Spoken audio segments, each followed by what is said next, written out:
भाइयों, 69,000 भर्ती के बारे में कुछ फैक्ट सत्य भी हो सकते हैं, कुछ असत्य भी हो सकते हैं।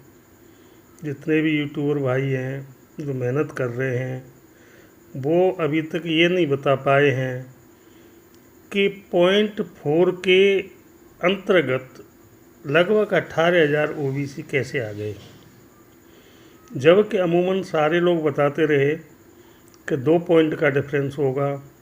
67, 65, 68, 66 ओबीसी और जनरल का ही बताते रहे। लेकिन .4 का डिफरेंस हुआ। अब आप लोग ये सोच रहे होंगे कि .4 में 18,000 लोग आ गए, और सारे ही सोचते हैं क्योंकि ओवरलैपिंग में 67.1 तक ओबीसी हुआ होगा, उसके बाद प्योर ओबीसी हुए होंगे वो 66.7 जैसे कि बताया जा रहा है। वहाँ तक 18,000 लोग कैसे हो गए। मैंने पहले भी एक वीडियो बनाया था। मैं प्रोफेशनल यूट्यूबर नहीं हूँ, लेकिन जो मेरी जानकारी है, जो मेरा अभी तक का अनुभव है जीवन का, वो मैं आपको बताता हूँ।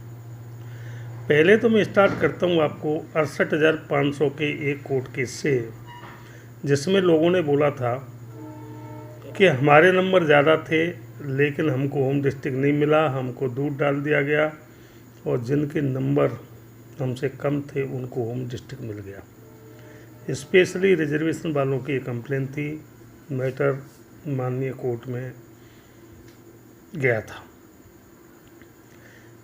तो इसमें जो है सरकार पर कुछ जवाब नहीं बन रहा था, क्योंकि जो ओबीसी ओवरलैपिंग में जनरल में सेलेक्ट हुआ था उसका होम डिस्ट्रिक्ट नहीं मिला, उसे दूसरा, तीसरा, पाँचवा, 10वां चॉइस मिला, जबकि जो ओबीसी में सेलेक्ट हुआ उससे कम नंबर वाला उसको होम डिस्ट्रिक्ट मिल गया। तो ये जो समस्या थी इससे मेरे दिमाग में उपजी कि .4 में 18,000 लोग नहीं आ सकते, किसी भी हालत में नहीं आ सकते। तो इन्होंने क्या किया होगा, ये मेरा अनुमान है और ये सत्य ही होगा। जो मैं अनुमान लगा रहा हूँ इसलिए बता रहा हूँ कि असत्य तो विद्यार्थियों को या टीचर बनने वालों को असत्य तो बोलना भी नहीं चाहिए, सब मैच्योर लोग हैं।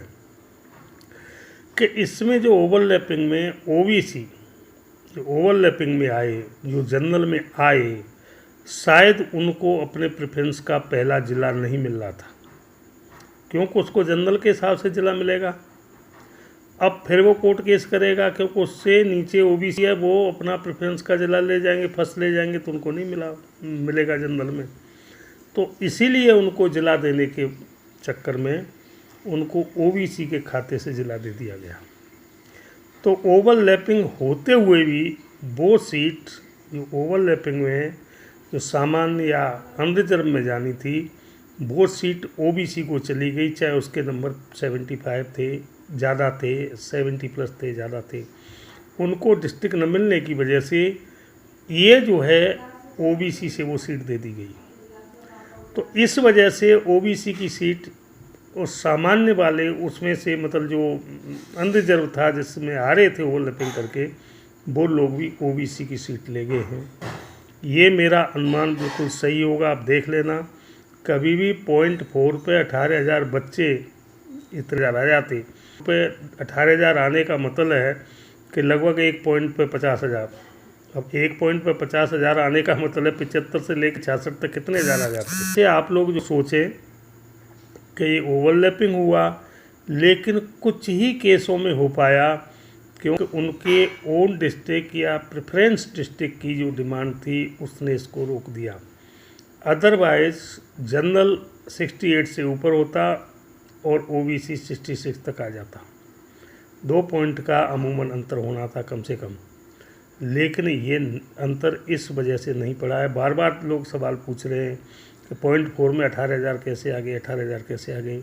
एक मुख्य कारण हो सकता है कि इसमें 18,000 आ गए।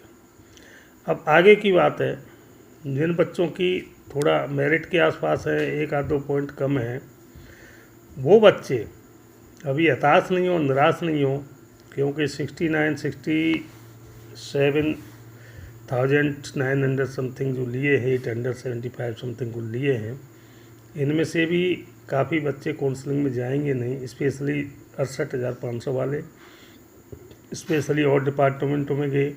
जो NOC का प्रोविज़न 20 दिसंबर कर दिया है, उसकी वजह से कुछ बच्चे इसमें नहीं आएंगे। अब कितने नहीं आएंगे, क्या नहीं आएंगे, ये तो बताना उचित नहीं है, ना कोई बता सकता है। लेकिन मेरे ख्याल से कम 8 से 10 हज़ार बच्चे इसमें नहीं आ पाएंगे।